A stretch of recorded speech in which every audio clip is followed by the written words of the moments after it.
Well, welcome back to the Songus Arena. We're between the second and third period here on the NFHS, and Swampscott leading Wayland 4-1 in an attempt to get to the state semifinals of Division III and capture the D1 North Championship. And it's a great D3. D3, yeah. Well, they're playing like they're in D1. You're right. We agree. Thank you. But it's a great pleasure to be joined by the Governor of the Commonwealth, Charlie Baker, a resident of Swampscott. And Charlie, you and your friends must be pretty happy the way this game's going. So far, but as they say, you got to play three. So we'll see what happens. And Swampscott's had all season long. They've had games that have seesawed back and forth, and it's been terrific to watch them get out there and skate and be very opportunistic with their opportunities so far. And I'm certainly hoping they can repeat it again in the third period. Well, Coach Gino Fay has done a great job, and it's a great year to take advantage of so many seniors and so many veteran players and great leadership. You can tell that. That's absolutely right. One of the things I was saying earlier, and again, I'm a basketball player, not a hockey guy. That's right. But what a surprise. But one of the things that really impressed me was those kids know where each other are pretty much at all times. And they threw a ton of sort of semi-blind and blind passes, and the guy they were looking for was exactly where they thought they would be. And Wayland obviously is a very good team, but so far the Swampscott kids have managed to outplay them. Well, we spoke a little bit briefly that the MIAA has an arrangement with the NFHS for whom we're contracted to do a lot of the postseason games. And it's a great arrangement. And we work closely with the MIAA, and Richard Pearson is a great point man there.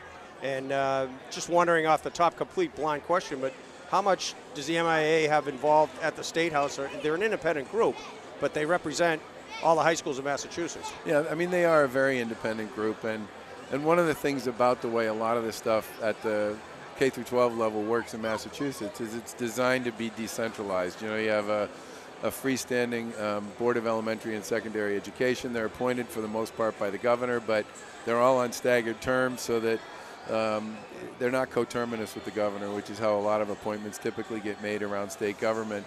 And that's a good thing. And that means, well, yeah, I mean, it was designed that way, and it works that way. Right. And a lot of the stuff at the K through 12 level is designed to be that way. And frankly, there's a lot of other things about the way the relationship between state and local government works in Massachusetts, where if you go talk to governors in other states, a lot of the stuff gets decided at the state level. In Massachusetts, a lot more of it gets decided at the local level. We take, as a former local official in Swampscott, where I served on the Board of Selectmen, we take that local thing pretty seriously here. It dates all the way back to the beginning, and I think for the most part that's a good thing. I think it's a great thing. And the MIA has taken a lot of heat over the years. Well, don't get me started on the football schedule, okay? Well, the football thing is, that's always a work in process, I think. But, they in years gone by, I mean, I've been a Mass resident a long time, and, the connotation has been that they're aloof and they sit in some ivory tower. And I think they've made, Richard Pearson's done a great job, not to fault anybody else, but he's done a nice job to bring it more transparent. That's a word you guys hear all the time, but it is more transparent.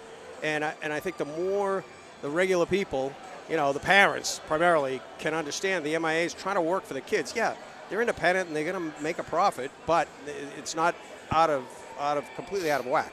They want to put on a good show. And hockey's difficult with the buildings and not owning buildings and where they play. I mean, I think a basketball tournament runs a little bit easier.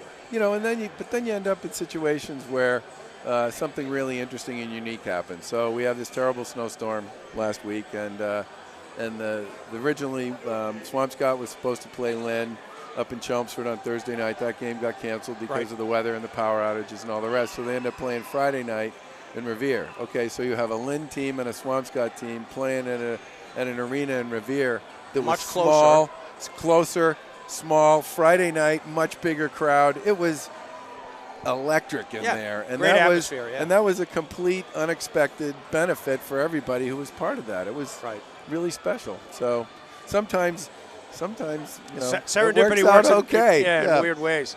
Well, we want to, our group is MyHockeyLive, and we are beholden to the high schools of Massachusetts, and we've gotten to meet a lot of the coaches and the administrators. It's been a great run for 4 or 5 years, and one of our primary sponsors has been the Department of Conservation and Recreation, and we promote their program to recruit lifeguards every year, and we were proud that last year the program resulted in over 300 kids learning about the program through our promotions. So that's terrific. And I'll tell you, that was one of the, it's one of the things you learn when you become governor is the process of recruiting lifeguards every summer.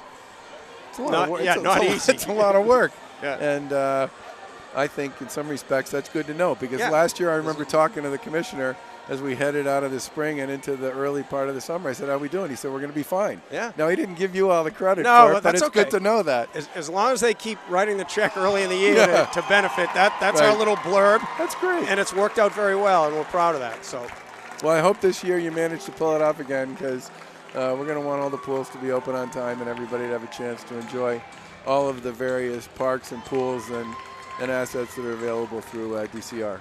sounds great. Governor Charlie Baker, Commonwealth of Massachusetts CEO. It's been great having you with us, and good luck to the Big Blue. Hey, thanks very much. Take care. Thank you, Governor. 4-1 Swampscott as we head to the third period. Teams are back on the ice, and we'll have hockey action in about 2 minutes, folks.